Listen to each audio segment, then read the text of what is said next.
Hey guys, welcome to the Lauren Hour podcast with your girl Laura Dennett and Cass. I would like to take the time and let my co-host be Bass. Introduce yourself. What up, everyone? It's Mr. Audacity here, aka BVAS, coming at y'all from Philly, PA. And I would like to swing it on over to my panelists below, Jazz. Hey, I'm Jazz. I'm originally from Youngstown, calling out of Atlanta. I'm tired, so I'm a Your mic is a little far. You got that closer? Yeah, I got it. Oh, I can do my headset. Hold on. Oh, there we go. It was picking up your headset from there. That better? Yeah. Oh, Yes, there ma'am. we go, right there. Okay. Do I have to do this again? We Go heard ahead. you. Okay, good. No, I don't want to do it We again. know I'm who you are. tired. So yeah, exactly. I know who the hell I am. But continue. All right. Yep, Give and my this is guest here. Yep, this is Dennis from Youngstown, coming out of Wilmington, North Carolina. Thanks. So, guys, we have a very special guest today. We have Mr. Calvin Allen, and he is owner and operator of I Promise. And Calvin, go ahead and introduce yourself and tell us a little bit about yourself and your business. Muted. You're muted.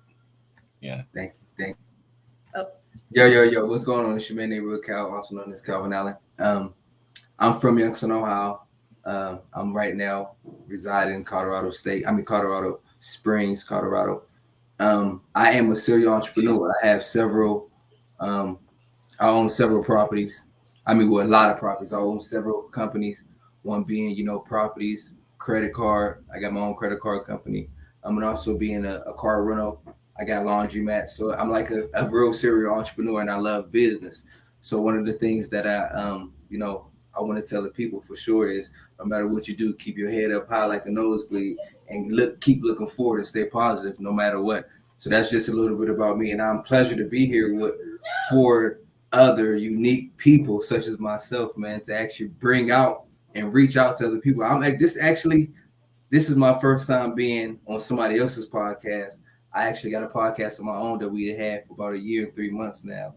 Shout out your podcast. That I do every Thursday. It's called CREAM, which means, the acronym before Cash rules everything around me. We talk about credit rules, everything around me, and I teach people how credit really is. Man, they both masters, right? But you got to know how to use both of them at different times. So I teach people how to leverage not just personal credit, but business credit. I ain't gonna say I'm a millionaire, but my business got millions of dollars because I understood how to leverage people's time or money through business credit. So on my show, that's what we teach. We educate people on how to buy their first real estate property, how to get an LLC, an EIN number, you know what I mean? How to establish business the right way and then get funded the right way. So it's super dope. That's every Thursday at 8 p.m. Eastern time, 6 p.m. Mountain time, 5 p.m. Pacific time, and Central time, I think it's 7 p.m. Oh, you know all the time zones. You're not playing. Everyone from every time zone going to be able to tune in. Okay. I like I do a lot of this. So look, this is dope, y'all. I appreciate y'all having me on here. It's dope. Oh, we appreciate you for coming. Thank you for coming. Yeah, we so I didn't hear his resume, and just hearing a little bit. I gotta talk to you because I'm an IT guy, so you're gonna need one. And I want to do my own. I want to do my own business. So okay. Mm-hmm. So you guys make sure you connect. And Calvin, that's our boy genius over here. That's our boy genius right there. Hey, every company need one of those. Yes. I'm gonna put my LinkedIn in the chat. Okay. Okay, guys. So I have missed all of you guys. I swear to goodness. I think the last time I seen you guys is when we did the dating game. And for Calvin, I'm not sure if you tuned in, but last week we actually did a remix to the Newlywed Game, and Brandon garnered the name Mr. Audacity. So that is his new name, Mr. Audacity over here. Yeah, Mr. Audacity. Yeah. And so last Saturday was so fun. It was so unique. So it is a blessing to be here with you guys again. So to my peeps, I missed you guys. You guys are so good. But anyways, let's dig right into it. So Calvin, I have a few questions for you. Okay. And so you gave us a little bit of how you got started when you first started off. So my first question to you is, what started you on this journey to work for yourself? I am very curious about that. That's a good question. For real, coming from Youngstown, right? Coming from Youngstown and not really having the best of what we know we could have, right? Right. Me watching my mother and my father have more bills than they got money. And honestly, like, and this is true, y'all, I'm gonna always be real to me. The streets taught me how to become an entrepreneur, but it didn't teach me business. So I was out in the streets, had a street mentality, and the streets really taught me how to survive, right? So I really, I would say the breaking stone or the beginning stone, let me put it like that, the beginning stone of me starting wanting to become my own entrepreneur is being a father. Now the streets started me off, but being a father, that was my foundation, because now I understood that I got to learn how to care for other people that can't care for themselves. Right. So by me being a father before I became a full-time entrepreneur, I had to take care of my kids first. My wife is in the Army. She's been in the Army for over, I think, like 9 years now. So I'm the stay-at-home dad. While she's shooting, I'm shopping. I love that. I love that. She was overseas, and I took my let me put it like this. I took my passion, but different product, right? I took the same passion of me wanting to become something, and I just changed the product. And I started looking into, like, you know, having my own, because I had felonies and things back then. I never went to jail, but they were just trying to catch me up on stuff. So, you know, when you got stuff like that, they still try to hold that over your head. So when we moved to Colorado back in 2012, we moved to Colorado. They didn't want to fire me. They didn't want to, you know, let me stay in houses. And I'm like, that's crazy. And I told myself I would never allow nobody else to have something over my head to where I can't move with freedom. So I started my entrepreneurship then. I love your answers. There was two things that stood out the most to me. That you supported your wife while she was in the Army. You said while she was out there shooting, you were out shopping. And I love that you were man enough to take on the role of stay-at-home dad, and you didn't have any pride that stepped in the way of that. I love that, number one. And let's thank your wife for her service. We appreciate her. Yep. We also have a former Marine here, B. Vaz. Thank you for your service also. Support our troops. Always support our troops. Yep. I got a follow-up, though, to that question that you asked. Oh, go ahead. So for you, Calvin, the follow-up, immediate follow-up to that question is, would you say the streets taught you how to read people better? Yes. That's what makes good businessmen. My negotiation came from the streets, because I knew in the streets it was either you do or you die. You know what I'm saying? You do or you die.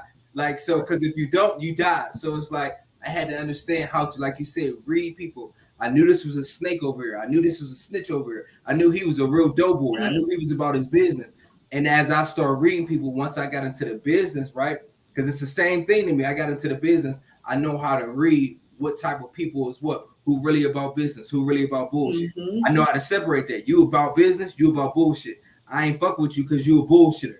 You see what I'm saying? I want to fuck with people in business. In the streets, like I told you, I never went to jail, y'all. I never went to jail because I operated the streets like a business. Like I was never seeing you, and y'all would like this would never be told if I would have never said it. You see what I'm saying? So it's like that's how I feel like that. That's how I feel like I want to talk now, because now I got something to say and it's legal. I couldn't talk how I moved in the streets. That's illegal. I ain't about to incriminate myself. Right. Like that ain't what I do. Like the people I really looked up to was mafia people. So I see how they understand family and business. So I always took that and I said, you know what? Instead of me, I came out of the streets, so I survived that. Now God let me create. And I feel like back in the day, the streets taught me how to not just read people, but learn how to survive. Right. So the streets, so the lesson here is the streets can be your playground, but it doesn't have to be your home. If you take and you make smart business investments with whatever you're doing in those streets, that no longer is your home, that is your playground. And once you grow up, guess what you do? You abandon the playground. So I so love that that you said that, and I hope someone out there is going to take that and they're going to take that step and journey in believing in themselves and start creating something for themselves. Another thing that you had said, you said that you found it hard for you to rent because of your prior history. And I think there's a lot of people out there now who finds it hard for them to get jobs in homes like yourself, just from little minor things that may not have been even major. And I loved how you maneuver around that. So I wanted to give you kudos on that. Did anyone else have a question for Calvin before I move on to the next one? Just a couple things to say. I just want to say much respect to that transformation and, you know, moving on to something better with the knowledge you obtained from, you know, past things that you were doing. I was going to say your story. I mean, I think I've spoken this before, like Jay-Z, for example, like he never shares the story that, like, because you got to remember, like in the United States, like pharmaceutical companies, like they're literally like hooking people on drugs. Right. And then you have banks that are ripping people off, you know, ripping people off of, you know, money. But when it comes to us, you know, just selling, just say weed or just little minor things that don't even hurt people, you know, they lock us up. But the biggest issue that I had in like the past, speaking to people, like unlike what you did, people, they continue in it. They do it their whole life. They don't really look to save and invest in something legit. That way, when they invest in that legit business, then you get out the game, then ultimately they have nothing to, they don't have to look out for the cops, look out for whatever. Yeah, so I think that story, your story, I don't know if you already do it on your podcast, but it definitely, like, that story needs to be on YouTube, because there are people, young kids. Well, it is now. Okay, so I just say there's young kids that are doing that, you know, say 2-3 years of doing that, save up, you know, figure $100,000-$200,000 and do what you do, which is the real estate, you know, open up a McDonald's, you know, whatever, instead of just blowing it at strip clubs and things like that. So I think definitely your story, you know, hopefully you work with the Lord and you get it on YouTube. But I know, because you're the first one that actually gave that story, and it, you know, it motivated me, because, you know, I made mistakes, but I didn't do the right things financially. But if I would have, you know, heard your story years ago, I might have thought, you know what, why am I blowing money on stupid things when I can go and buy, you know, real estate, you know, get into a business, whatever such. So yeah, that's all I had to add to that.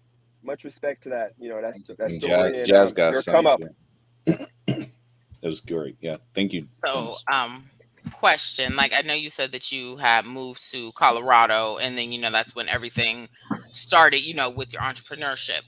Was that the plan, or like, do you feel like Youngstown's so small-minded where you won't be able to get the entrepreneurship? You know, I mean, okay. Keep them coming, y'all. This is what I love. So, because I never get a chance to really tell my story besides the people that's around me. So yes, that was the plan. One thing with me is I'm calculated. From a young age, I've been calculated. If you know me from back in the streets, my name is Roota, R-O-O-T, right? R-O-O-T-A. So let's look at it, right? I'm very, like, the way I think, it was always different. That's what I told you. I move in the streets like a business. So root is the beginning, right? That's what people don't see. That's what you don't see. They see the fruit, right? But they don't see the root. So one of the things I did was I calculated. So me and my wife, I've been with her for about 20 years, right? We've been together for over 20 years. We've been married for 12. She's been in the Army for 9. The plan was, because I can't get us out of the streets, I can't get us from out of the state, let's go ahead and let me encourage you to what you want to do. Let me support what you want to do. She said, I go to the Army. That's going to get us out of the hood. I said, okay, let's do that. We had our first baby. I said, okay, God, I know how to move different. I can't be doing the street stuff. You see what I'm saying? Like, I got to at least let this go. I didn't, though. You know what I'm saying? And we might get to that. I didn't, though, right? But I had that plan. So my wife got in the military November 12th, 2011, right? November 12th, 2011. She joined the Army. She left. You know how it is, King. She left, got the boot camp, did her whole little thing. So to answer your question, Queen, yes, I planned that. I didn't plan to come to Colorado, none of that. We planned. If I can't get us out of this situation, then two together. One of the things I heard when I was a young kid is, if you want to travel fast, you travel alone. But if you want to travel far, you travel with somebody else. So my thing was, I'm moving fast, but I didn't move correctly. You see what I'm saying? So you know what, babe, I need you to take care of this, because you're going to get us out of a situation I can't. Like my wife ain't never been in no trouble. Graduated from college, did her thing. So you better than me. I'm not afraid to admit that. You better than me. You take us where I can't take us right now. And once God allowed me to get my mind right, I'm as a man, I'm gonna do what I gotta do. It took me, y'all. It took me at least 7 years. I didn't think I was gonna be able to make it out. No, none of that. I mean, you gotta think coming from a place from Ohio, right, to Colorado. I didn't have no family out here. I don't know nobody out here at that time. So I had to man up. I couldn't quit on my kids. I couldn't quit on my vision. I said, I don't know how I'm gonna do it, but you know what, God, I ain't gotta be great to start. I just gotta start to be great. So it was a plan, Queen. We planned it. I couldn't do it, so can you do it? And when she did it, God like really literally moved. That's why relationships to me is so important, because it's more powerful than money. Why? Because now we was able to communicate and plan this thing. I tell people the number one thing in wealth to me, y'all, is not an amount.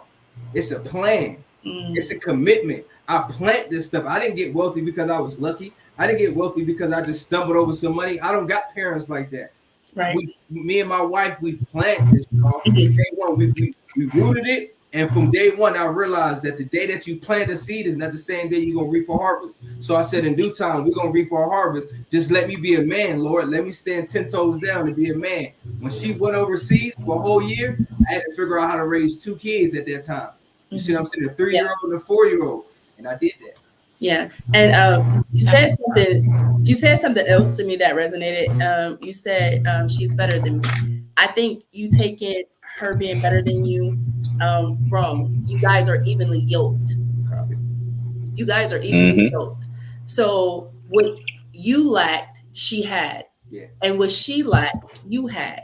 So you both were able to support each other with each one's different views. Like me and B always say, I say, B, man, you got the brain. And he says, you know what? You're creative. So we go well together, especially when it comes to like this co-hosting thing. Oh, so yeah. You guys are definitely evenly yoked. And I love that. That is so dope. And so on to my next question. So my next question was this journey scary for you to take on your own, basically? Well, you basically said you didn't take it on your own. So now I know this was a journey that you and your wife took together. Was it scary when you guys set out to be financially stable and to create your own? Yeah, it was scary because it was something that I never was taught. It wasn't a learned behavior for me. It wasn't something that was shown to me, right?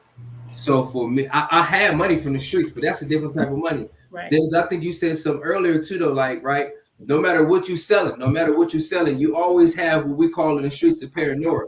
So you always looking over your shoulders, thinking the cops gonna get you, the jack boys gonna get you. So you got to move swiftly and with cautious, right?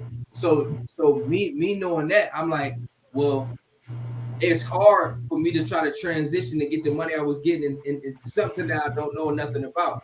I knew the streets, like nobody. I watched people in the streets, so I knew how to go and make some money. I didn't know how to transition to wear that business suit, to have that vocabulary, to get me into these offices, to get me into these banks, to get me a loan. Hood credit ain't gonna give you no loan, y'all. You see what I'm saying? So one of the things I had to do, I had to adapt to change. So yes, it was scary, but I'm gonna ask you this though. I'm gonna ask all y'all this, and even everybody watching. What's more scary than you not trying and you fail 100%? So that's how I was thinking. Like, it's scary, but I know I can be successful. And I think that was my biggest fear was my own success. Right. You know what I'm saying? I can concur with that. I definitely concur with that. At one point, it was family members, because I think you about to probably ask me this question, but I think at one point my family members and all that, they didn't support me. They didn't believe what I was doing. You see what I'm saying? They didn't know that side of me because they seen another side of me. So they weren't used to this side, like, oh no, he's not gonna make this work. You know what I mean? Or like, you can't do this. And I'm like, doubting you. Yeah, doubting me. And my thing was, they ain't doubting the person. You know what I mean? And so I never was afraid to move because of that. So people never could stop me. In my mind, I was going to do it anyway. But my biggest fear was me, because I feel like the moment I got better, I knew I had to adjust and outgrow my people that was around me. And the people in Youngstown, now they see it.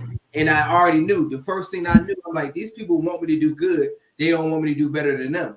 And then once I start doing better than them and I move, they like, oh yeah, he ain't coming back. So he ain't like our friend or our helper or our savior. And I ain't saying like savior, but stop when we look at you. Yeah, and you know what? Sometimes I also think it is that it's not that they don't want you to do better than you. Some of them, I think it's sometimes 80% of them. When you do better than what people thought you could do, it makes them face themselves, because then they have to come to a realization of, what am I doing? What am I doing? And sometimes people don't like to look in the mirror and say, can you do better? And I think sometimes that's the issue too. That's why I feel like a lot of people are still in Youngstown, because they know that they can't do better. Because I mean, there's this big ass world that you can be in, and you choose to stay in little small ass Youngstown. Like, it's fear.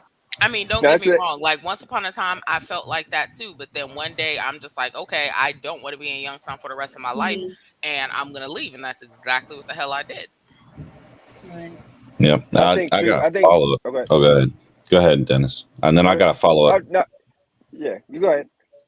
Go ahead, Dennis. Do your thing, and then I'm going to follow up. Okay. I was just gonna add, like, I think it's our culture too, somewhat, because if you think about it, especially in Youngstown, when you're doing positive things, people don't really want to celebrate and cheer you on, and even with the opposite sex, women don't really want you as much. But then on the other side, if you're doing bad things, if you're like bottom of the barrel, doing the things that you shouldn't be doing, then you get all the love, and people want to like try to boost you up and hype you up. So I mean, that might just be a Youngstown mentality. But I know when I left and moved to Vegas, because when I was doing my thing, I wasn't really getting as much celebration as prior, when I was just literally just scrapping by, just making it. So I think people, it's a popularity thing, said, Dennis. It is definitely a popularity. Because like, if you're not popping, they don't give a fuck about you. But when you popping, they care about you. They tell you your kids is cute when they ugly, all that.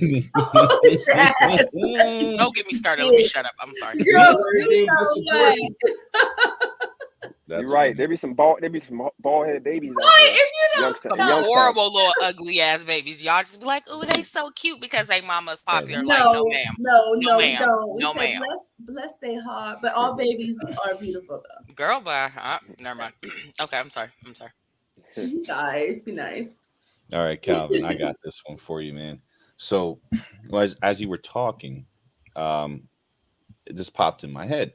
You're talking about how you had to leave people behind when you got more successful. Would you say, as you got successful, you started realizing the people you were around, they weren't good for you, and you had to find better circle of friends? Because those people that I realized that when I was in a certain situation, and I noticed that the circle of friends I had weren't good for me, I kind of like had to like break ties with them. Don't mean I don't like them. It's just that their thought process didn't follow mine. So the circle of friends got smaller. So would that be the same for you? Did your circle of friends get smaller? Did you have to move away from them because they didn't have the same mindset as you? What do you say to that? So yeah, my circle of friends most definitely got smaller. I didn't move away from them because of that at that moment, right? I moved away because I knew I wanted to have something better for myself and my family that I knew I was creating. You know what I mean? That God allowed me to create a fresh wife, a fresh baby boy. Why stay here? You know what I'm saying? Like, why stay here to have them see the same mess I seen, and then it's going to be harder for me to get them out. So my intentions was pure for me to get out. Once I left, how I knew that these people weren't my friends like that is because the connection went away. You know what I mean? Like, nobody calling, nobody checking up on me, nobody doing this, nobody doing that. And I'm so loving. I'm always calling and praying and checking up on somebody, see how everybody doing. I see the same love wasn't reciprocated. So from there, I just was like, you know what? This is the new path I picked. They not married for one. For one, out of everybody I hung around, I'm literally the only. Not one, not two. I'm the only one that's married. You see what I'm saying? I'm the only one that said, you know what? What's separated from me and everybody else is discipline. I was disciplined, and I understood like I got to take care of my responsibility. So yes, King, that's what it was. Like my mindset start outweighing myself, right? And once I start out thinking what I used to think, I moved from them, and then I'm looking at them like, yo, y'all still doing the exact same. Like I could come down there tomorrow and still see the exact same people doing the exact same thing. They just got on something else different. You know what I'm saying? They got on something else different. It's like, and when I said moving away, I didn't mean like in a physical sense. I meant more of a philosophical, like metaphorical sense. So it's like you guys could be in the same, like literally street. When you move away, it's kind of like my priorities and my focus are not towards Align you, buddy. Like, yeah, I'll see you in the street. I'll say hi. I'll have a conversation with you 2-3 minutes. But where I'm going to dinner with, it ain't gonna be with you. And we're not gonna have the same conversations when we go to dinner. Like, you don't talk business politics with them. They're gonna say, oh, I banged these 3 hoes, or I threw a 40 at this guy's head because he looked at me wrong. You're like, you're stupid for fighting up for something so dumb. Like, that's kind of like what I mean. It's like conversations change. We always kept going back to that same conversation that we had in the past. So my thing was, I couldn't live in the past and want to face my future now. You know what I'm saying? Like, I'm flipped it. Like, I'm in the past, and you want to talk about what we did when we was in the 7th or 8th grade. Right. And I still do. we talk about our good times. Yeah. Good times. But that's so different because we all are at a different stage in our life, and we're all progressing. So that's so different. But you know what, Calvin, I love that you said, well, both of you and B, like you guys were basically at different positions in life, and you said your friend was staying where they were at while you were trying to elevate. And sometimes you have to leave, unfortunately, people that you care about right where they stand, because they'll try to be the anchor to hold you down from progression. So me and my brother Aaron, we had a show, and it was called Dear Yesterday.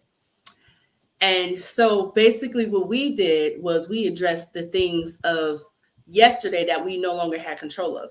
So sometimes those people are in yesterday. They my dear yesterday letter. It's like a Dear John, my dear yesterday.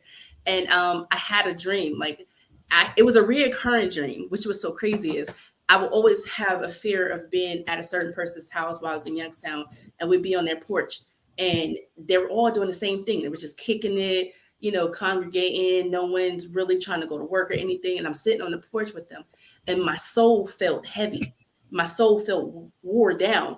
And all I knew was I wanted to be away from there. I wanted to be away from there. And that feeling was so horrible that I have a fear of going back to Youngstown. When I go to Youngstown, I have anxiety attacks because it just feels like not a lot has changed for a lot of people that I know. And it's not saying that they're bad people.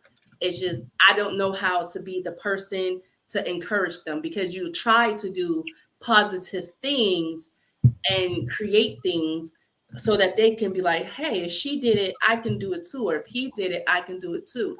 And sometimes people don't reciprocate that. And they'll be like, oh, I want to, progress a little bit. And so I kind of got anxiety going there. Like, I don't want to be around them. I love them, but I can't do it because it just, your spirit just didn't agree with theirs, And unfortunately.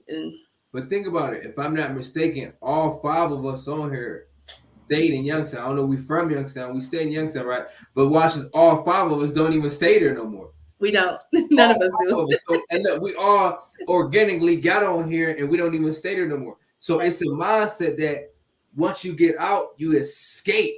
You know what I'm saying? Like I think you said it, Jazz.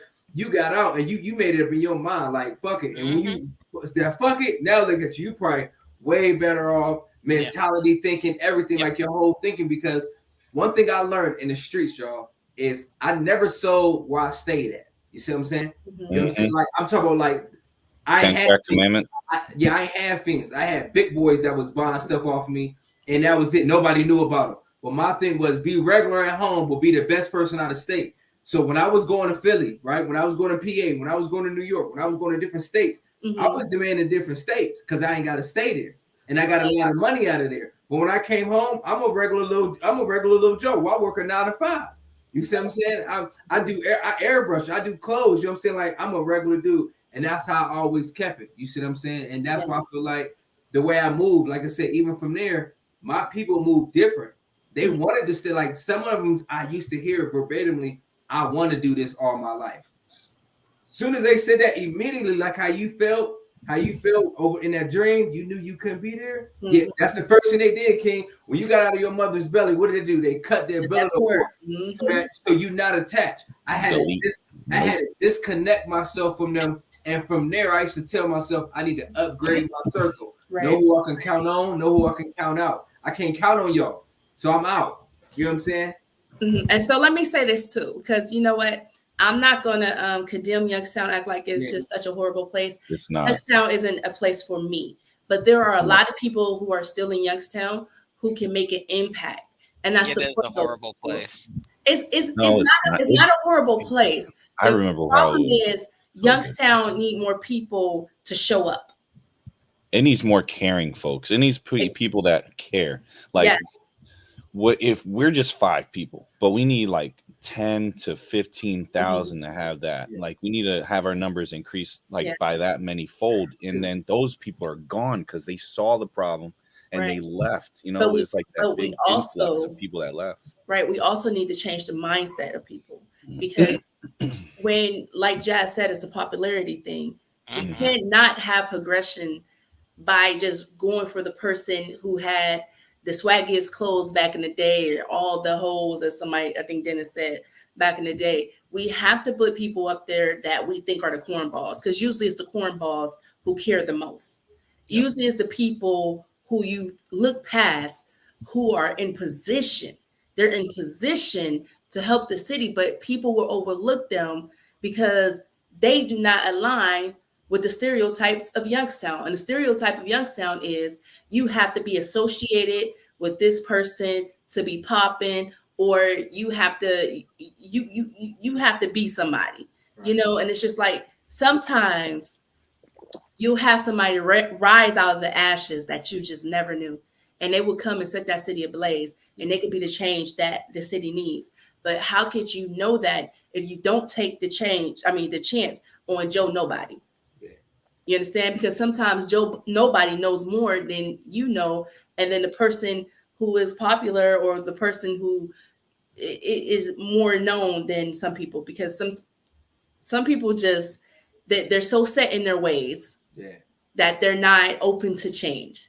So change has to come to Youngstown, and it's definitely the mindset.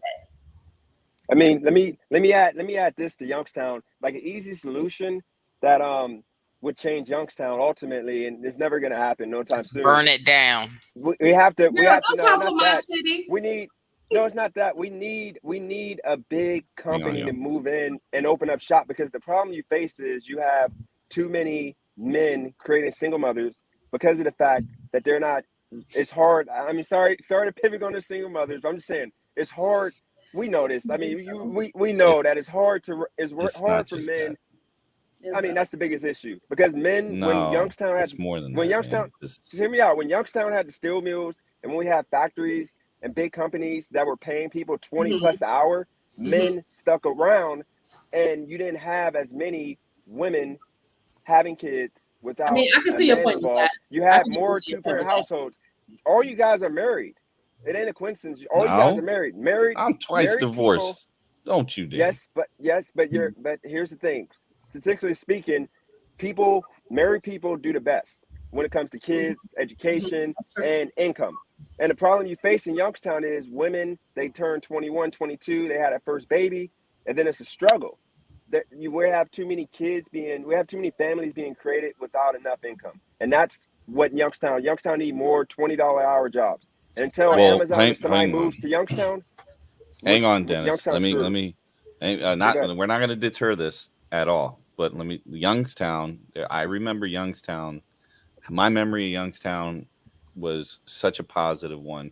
And when I went back in 2015, what I saw completely shocked me to the core. Like, my neighborhood that I grew up on, Ravenwood, I grew up on the West Ravenwood. So I was near Finley.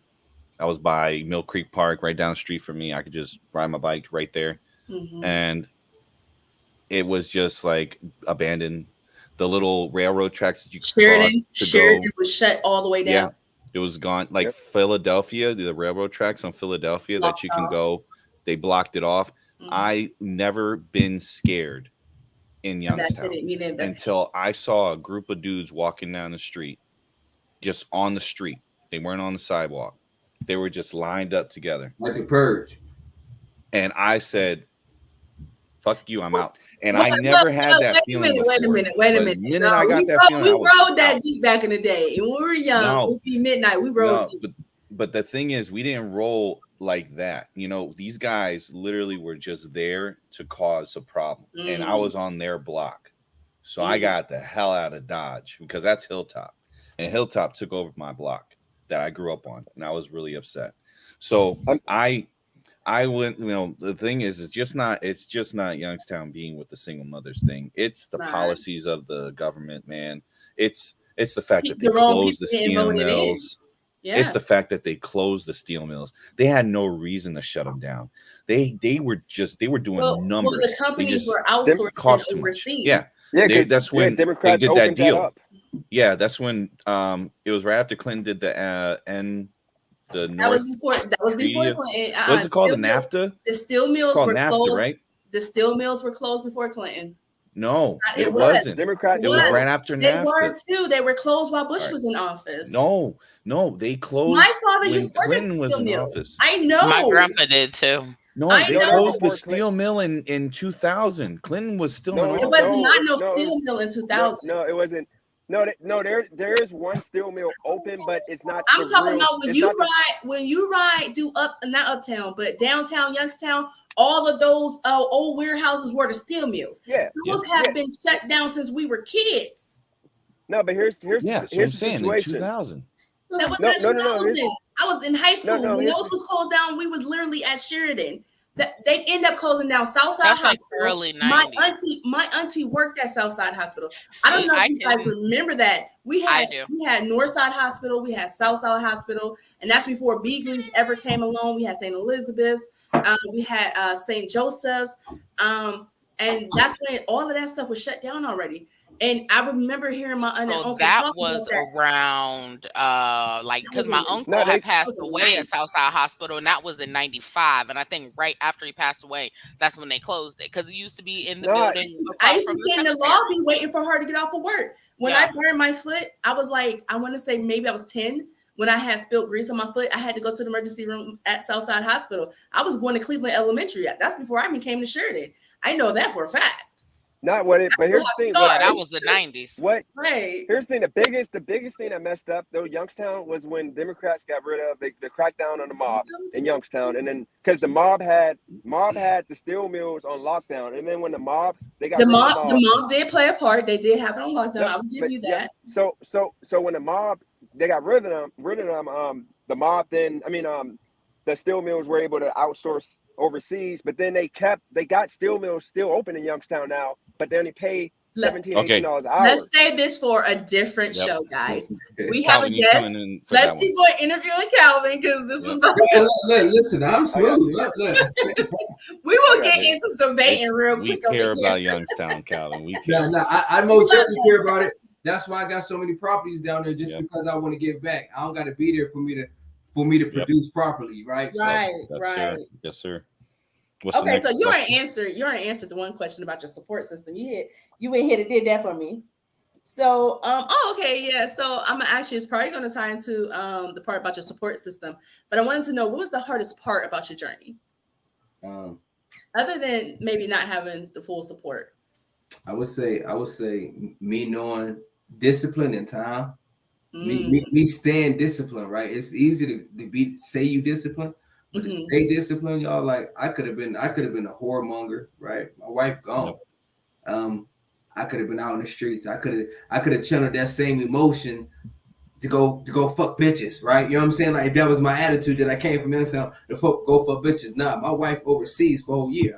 I'm celibate. I gotta figure this out. I got 2 kids. I'm so sorry. I'm so sorry. When you said that, I'm sorry. I thought you were talking about Killmonger. I was like, huh? Yeah, that's what I thought. So I was like, what the fuck they got to do with anything? I was right. I'm sorry. So I would say my discipline was the hardest thing, and then time, because now the discipline of it all, right, is putting in the time, right, and that's what a lot of people don't want to do.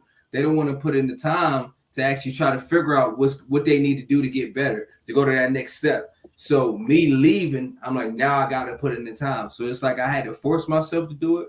But at the same time, that was super scary for me to do because it was something that was not the ordinary. You know what I mean? It was the unknown. Right. That I mean, I totally get that. Can anyone? Because I'm always going first and giving my input. Anybody else want to jump in on what he said?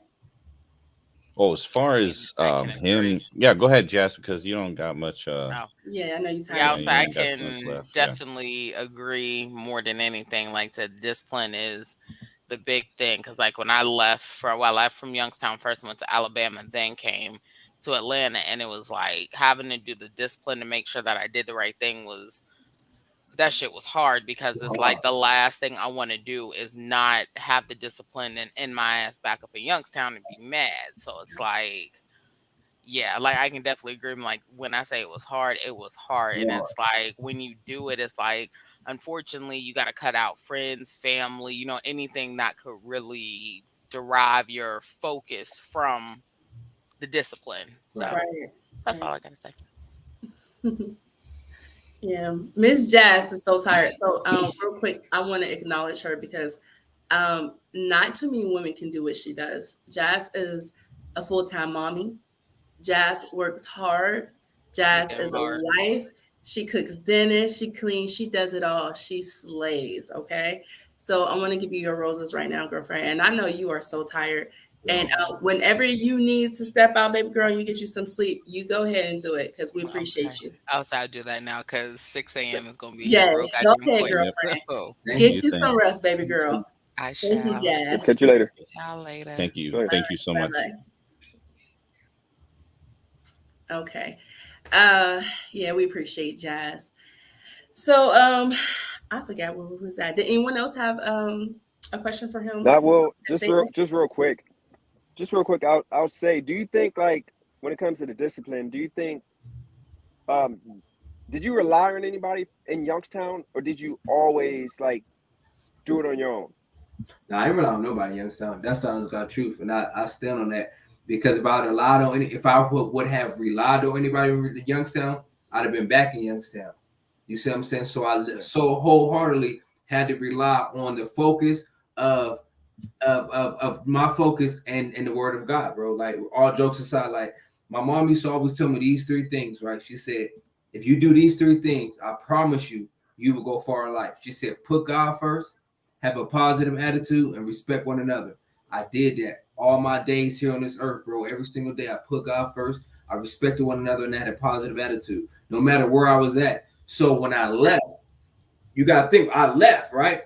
I didn't leave to go on and go back. So it's like I didn't rely on nobody. I ain't had nobody, bro. You see what I'm saying? That I could rely on, that was a good role model, a positive role model that I'm like, yo, I can look up to. And I done went back to Youngstown one day or another and been staying there. I ain't stayed in Youngstown since 2012, bro. Oh yeah, no, that's a good point. I think that's part of discipline. Like a lot of people in Youngstown, I know I'm guilty of that a couple times. Not even just Youngstown, like just we rely on people. Your hometown, we rely on people. It might be a mom, it might be a friend, it might be a brother. We have somebody we rely on, and then it'll cause us to, like, when it's not working out in a different place, try to fall back. Hey, I need some help. And I think not having anybody to rely on would help, a lot of people, get over that hump. Well, yeah, sometimes some people, the people who are unmotivated, they maybe need a swift kick in the behind.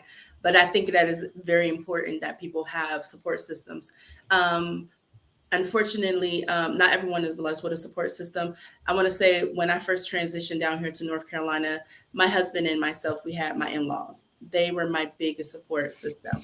Now, my mother, she was my emotional support system. She couldn't help financially at all. And that was okay because I know my mom's on a fixed income. But other than that, I didn't have no support from no one else in my family. I moved and it was like, they're like, who? And it hurted at first, but I had to come to realization that, people change. People change. And, I'm not everyone's cup of tea. And I had to learn to become okay with that. And I love that I was put in a situation to sink or swim. And I've been down here for 12 plus years with no family. No family at all. I ain't no family down here. I have no family still. No child. They barely want to visit. And anybody that visit, I pay for them to come down here. Right. Word up. I can tell you right now, my mom, my dad came, my mother-in-law. Nobody else has never came. Well, my brother. My mother is the only person who came to visit me. And he's probably 15, nobody. You know what I'm saying? So that's how. Why would I rely on somebody when you can't even come where? You know what I'm saying? Right. I'm flying you out there. You ain't got it. I got the dough to fly you. Right. Like you, and we go that far because we love people. Yeah, and we're like, listen, I just want to see you. Yeah. I will go half for your ticket or I will pay for your ticket. Yeah. And it's just, you know what? I can't get the time off. And it's just like, but let little nappy headed Shanae ask you to go turn up in Vegas, your little bald headed and I see so many people behind, jump on the plane. Yeah, I see so many people do that. So my thing is, I never turned my back on them. I paid attention to it.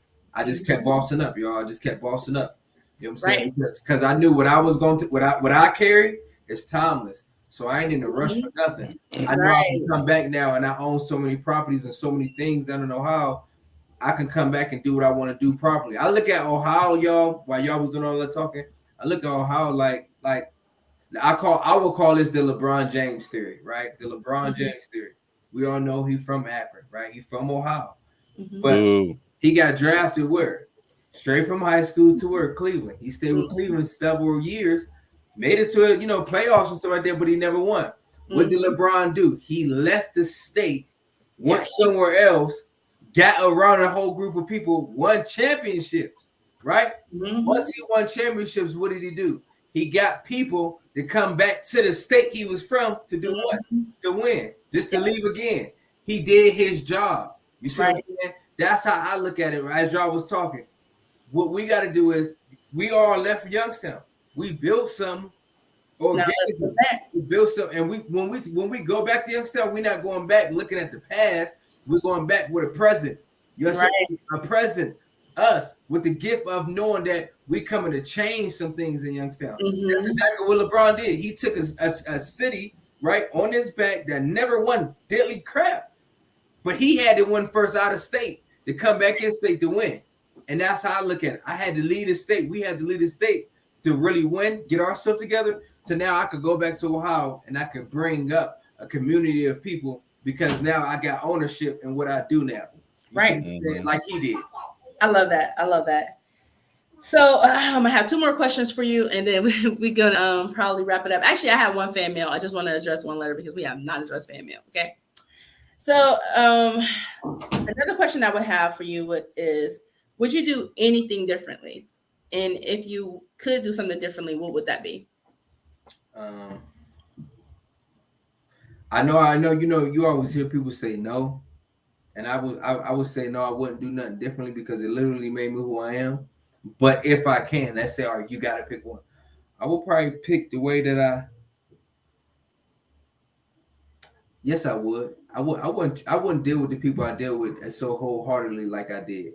Because I feel like my success would have came a whole lot differently. And I waited on people for too long. And then I really realized that I wasn't saving them. I was drowning myself. I was my mindset is to save them, but at the same time I was drowning myself. So I wouldn't do that no more, right? I wouldn't do that no more to certain people. Other than that, I keep it moving like how God let me move, and in that movement, I was able to see a whole new different, vision to actually be clarity to me. So, okay, I respect that answer. Okay, last but not least. All right. What message would you like to give to people who may not think they can start their own journey to wealth? Most definitely put God first, have a positive attitude, and respect one another. And I feel like if you can take these two things I would tell people right now that don't think that they can't start their business and they like having trouble to do it, is understand time, right? Understand time. And understand like having a plan, right? Don't be afraid to try something, even though you may think that you're supposed to have fans, right? Your family is not going to be your fans, right? Your family is just going to be your family. But what you got to do is you got to believe more for the both of you. You know what I'm saying? And what I mean by you is the old you and the new you, right? You got to believe for the old you and the new you. And I say the new you is because you're going to change. So you got to believe hard enough to where it's like you can't allow nobody. And I tell this to two people. I tell this to people all over the world. Two things. Number one thing is get out of your emotion, right? In business, you can't have an emotion in business. right? So if you want to start a business, the first thing you got to do is learn how to control your emotions. If you don't know how to control your emotions, you're going to lose. I'm telling you, Right. like, you're going to lose. And the second thing is understand relationships, right? Build relationships. Once I got out of my emotions, because I mean, I still deal with them, right? I got out of my emotions. I had to learn. I can't take this personally. This is a business. I got to think, eat, sleep business. Like Jay-Z said, this is a business, man. I'm a businessman. I had to literally start thinking business. Once I did that, then what I started doing was start relating and building relationships with other people that I knew was better than me at the time. You see what I'm saying? Was more educated than me, had more experience than me. You know what I mean? And from there, I wasn't afraid to go and ask questions. So number one, take out your emotions, learn how to control your emotions. You got emotions for a reason, but learn how to control them. This is straight business. Separate business and personal. And then number two is, without a shadow of a doubt, learn how to build relationships, y'all. To me, that's the number one thing. Once you learn how to build relationships, you'll start seeing opportunities, and you can turn opportunities into money. You'll start seeing resources. You start having resources. You turn resources into money, right? You start having what we call a communication, right? Because now, even right now, I can get off the phone and understand I got value from this. I can go tell my kids, and I can get this to my kids. So anything that don't bring you value, don't waste your time. I love that. Yo, I love that. That was so dope. Yo, you went out with a bang right there. I love that. Very good answer. Yep. Yo, you dropped so much knowledge. And you know what? Keeping your emotions in check, especially with business. I love that you said that, because I remember one time I was on edge and I had to call my homeboy D over here, and he says, "Girl, listen, get it together. Check yourself. Check your feelings." Yeah. So I definitely agree with that. You got to, y'all. I don't know whatever I can do to help you guys out. But whatever I can do to help you guys out, I know you guys wanted to start businesses or whatnot. If you did, I got a business course that I got out right now that I'm actually I pretty much give out a lot of knowledge, y'all, to where you guys can do it yourself. But if you want a partner, a mentorship, I'm here to help coach. So if you want to try to start a business, you want to try to expand the existing business, right? You got a business, you might not know. All right, well, I might miss this part. You might not start a business. Whatever I can do to help you. I do two things in my business course, right? Two things in my business course. The first thing I do is I help build your profile, right? Right. So it could be credit worthiness, business worthiness. And then the second thing I do is I help get you funded, right? Business funding. One thing people don't understand, y'all, and I feel like I have to tell people this because people don't talk about this. I'm so good and so knowledgeable in business credit that my personal life, listen, y'all, what I'm trying to tell y'all, I'm free. I'm financial free because I understand the difference between business credit and personal credit.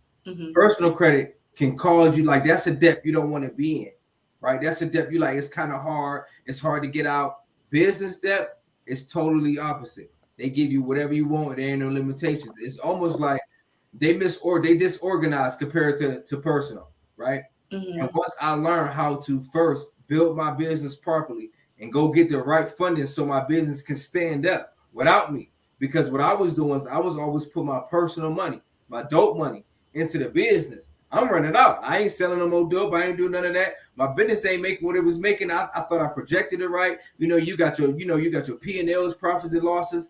Right around this season, you going down in sales.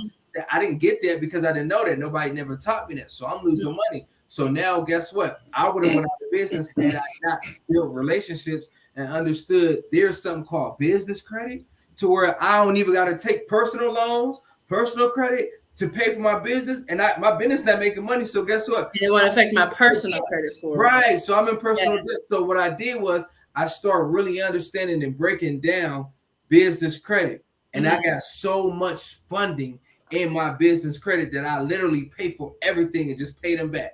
So I get the whole game. So if I can help you guys start a business, establish a business, continue to establish your business, find out where the funding at, the grants at, I'm here to help you guys, because at the end of the day, you ain't running no business without money. That's what we're here for. Knowledge and money, right? So you need the both of them to go where you need to go. So I'm here to help you guys out as much as I can. We appreciate that. We'll talk a little bit more off camera about that too. Yeah, I'm gonna check you out on that. So guys, you heard Mr. Allen. Go ahead and check him out so he can drop this knowledge on you guys and teach you guys how to grow your business and teach you the difference between business credit and personal credit. You guys, this is so important. He is dropping gems. Do not take this for granted. Reach out to him as soon as possible and see how he can help you grow. So we going to go ahead and move along now. Thank you for dropping that. It is actually fan mail time. Guys, you guys ready to get messy? Because you guys know our fans be messy. They be messy. And my goodness, to the people who wrote us, I am so sorry that it took us forever to get to these letters. But you know, we've been busy over here. We've been trying to eat. I've been eating. Okay, so let's get serious. So the letter reads, Dear Laura D, hey, my name is Matt. I am writing from Austin, Texas. I found you guys by accident on Apple Podcasts. Thank you, Apple Podcasts. Mm-hmm. I believe the episode was cancel culture, and let me tell you, I've been tuned in ever since. But the reason behind me writing this is because I have a crush on a coworker, and I need some help because I am definitely horrible at approaching women. So this woman that I am talking about, she has just started at my job. I've been at the job for about 6 years now. She's been here for 6 months. And let me tell you, every day she walks in, my heart just skips a beat. The only problem is I do not know how to really approach her and ask her out. We have conversations every day at lunch. She laughs at all my corny jokes. I listen to her all the time when she's telling me about her schooling and everything that she has been through with her family and things of that nature. Normally, I am a confident man, but I have been having some issues approaching her because I am a Caucasian man and she is a Black woman. I have never dated a Black woman before, and I don't even know where to begin to approach her. The problem is I always hear her talk about how much she loves Black men. She always talks about dark chocolate. And let's be honest, I'm pasty as heck. But my biggest fear is her turning me down because I'm not sure if I'm the right type of guy she would be into. And I know that she isn't colorblind because clearly she can see all of this pastiness, and I'm definitely no dark chocolate. But let me tell you, she is so amazing. She is so beautiful. And every time she speaks to me, my soul sets on fire. And I know that she's the one, but I can't build up the courage to approach her. What advice would you give me? Because I do not want to come off offensive and I don't want to say the wrong thing, but I definitely think that she is the one. Please help. It's so cute. Yeah, let's give it to our guests and then Dennis and then I'll go. I'm gonna let you guys go first. Yeah.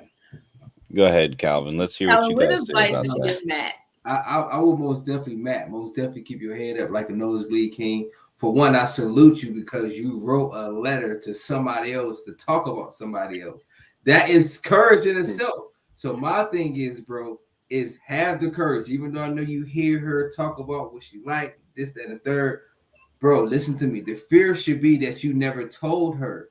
Not that she didn't reject you. You don't have a fear of what didn't happen yet.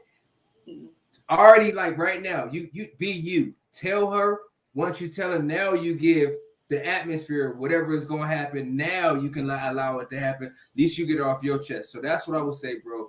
My thing to you is at least get it off your chest. Let her know. Write her a letter. Whatever you got to do to show her that you are into her, like how you told us, the world, right? Because this is going to be seen all over the world. Let her know that to the world, you are number one.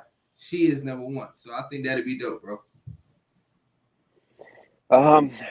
So I think me and him are on the same level of simp.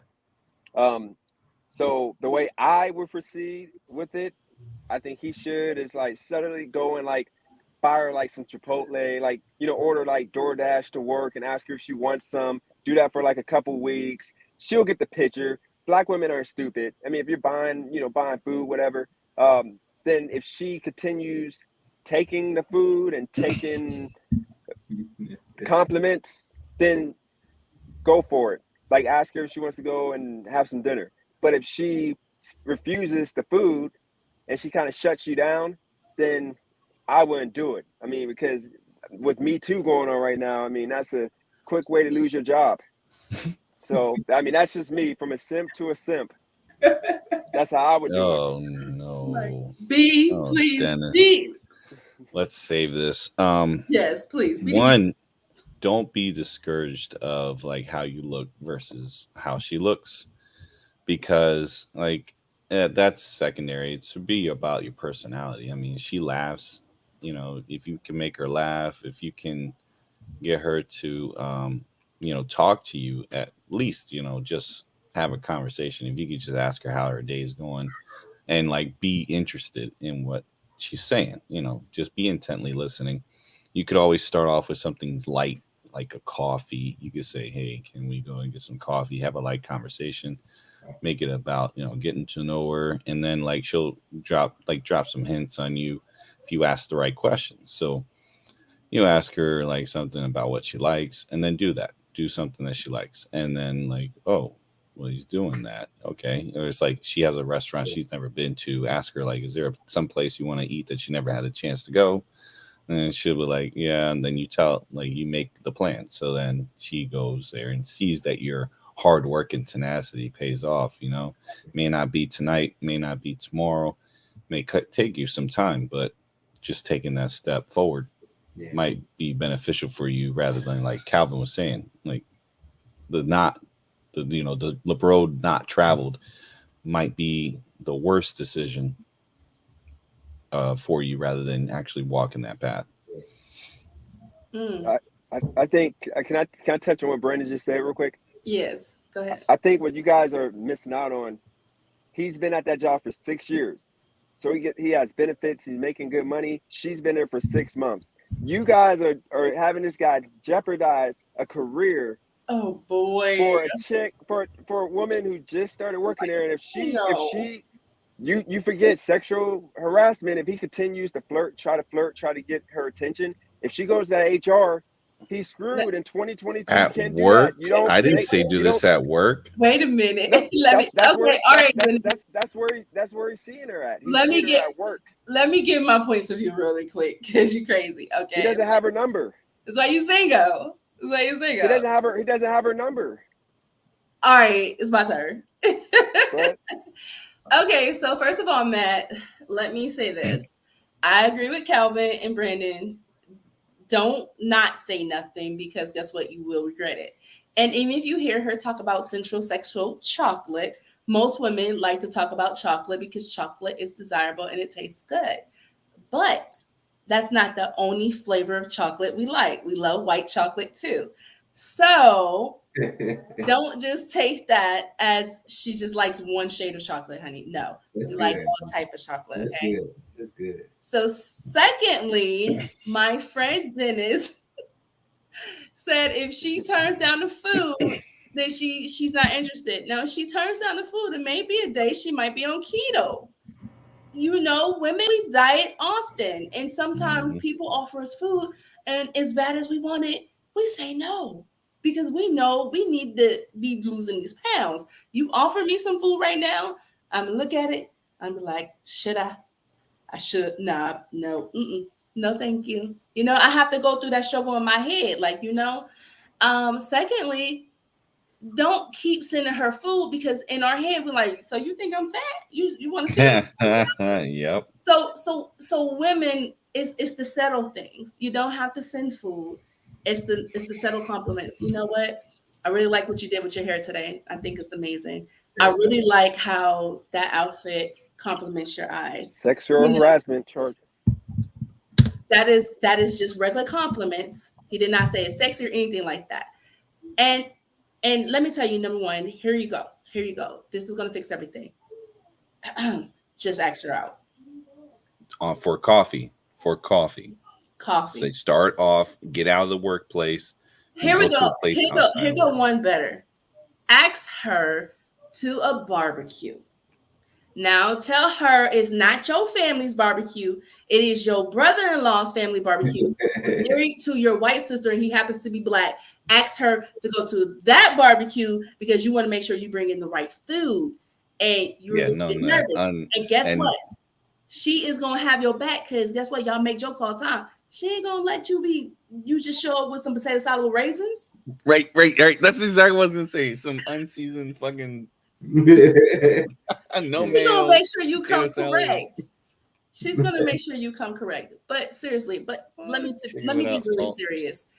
Women were not that hard to please if you really think about it. If she's everything that you say she is, and you said that you truly believe that she is the one, then 9 out of 10, you guys so have been connecting.